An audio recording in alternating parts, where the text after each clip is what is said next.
All right, let's talk a little bit about tariffs. We haven't got a chance to go over this in class. We will today, which is Tuesday, January 14th in AP Econ.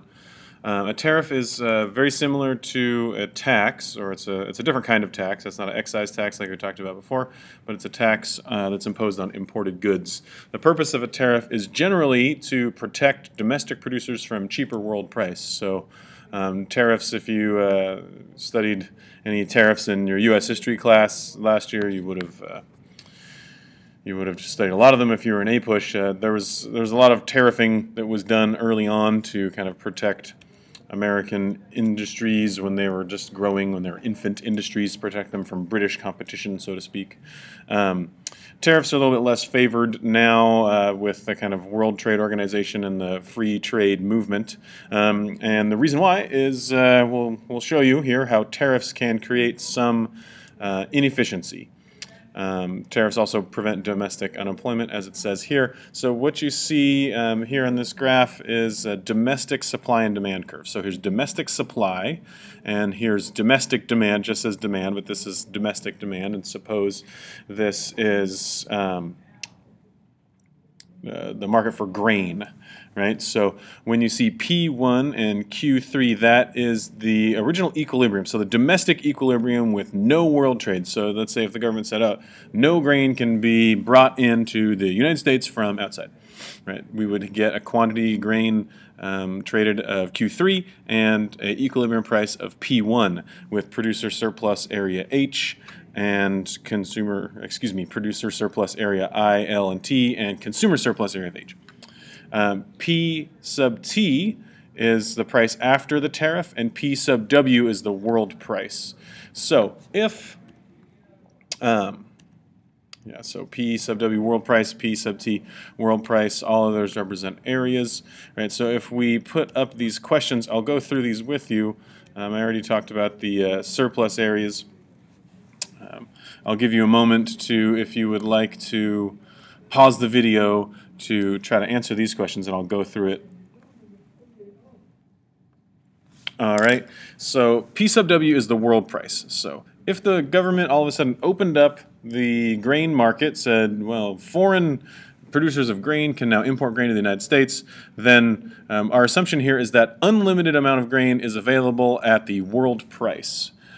So when we draw the world price across on the domestic market, we will get Q5, which is the quantity of grain that's demanded at that price, and Q1, the quantity of grain that's produced domestically at that price. It'll have the following impact on surplus. Consumer surplus will increase by a great deal. Consumer surplus will go from area H to now after world trade, consumer surplus is areas H, I, J, K, L, M, N, R, and S. Because remember, consumer surplus is the area bounded by the demand curve and the price, which in this case is the world price.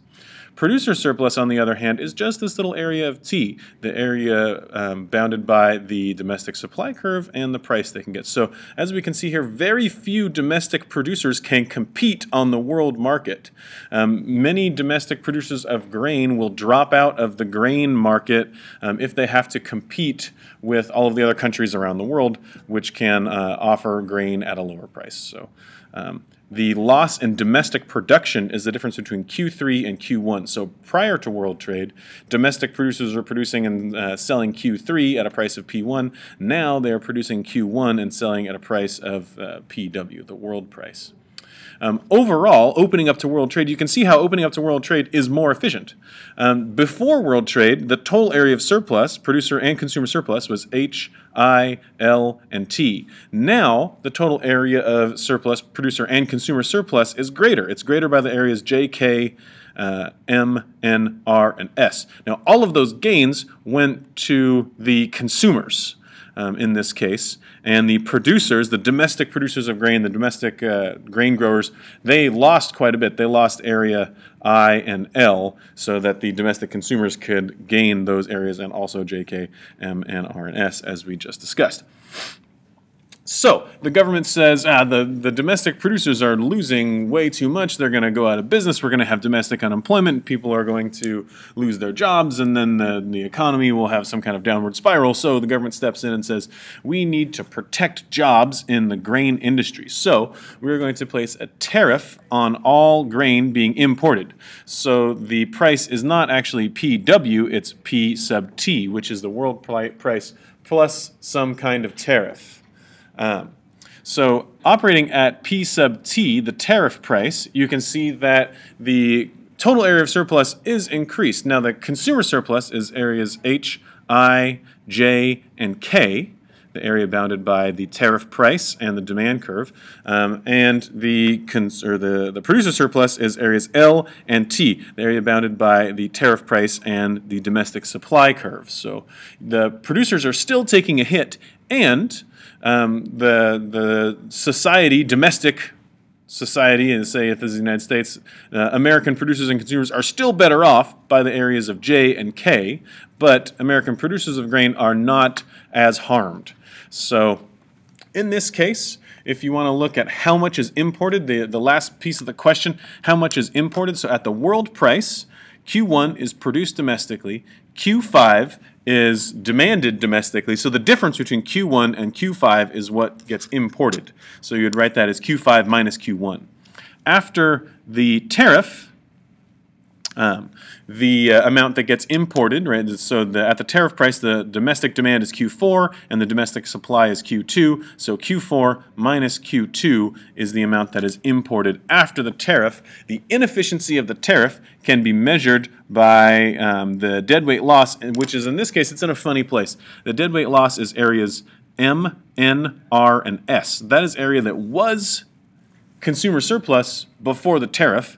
After the tariff, that changes over into deadweight loss because that area of surplus is not lost. Those transactions aren't being made because the quantity of grain that is bought in the U.S. market is reduced from Q5 to Q4. There's one more example problem here for you to work on. I'm not going to give the answers to this, so I'll just let the video play for another few seconds and you can pause it if you'd like to work on this sample problem from a past year's AP test.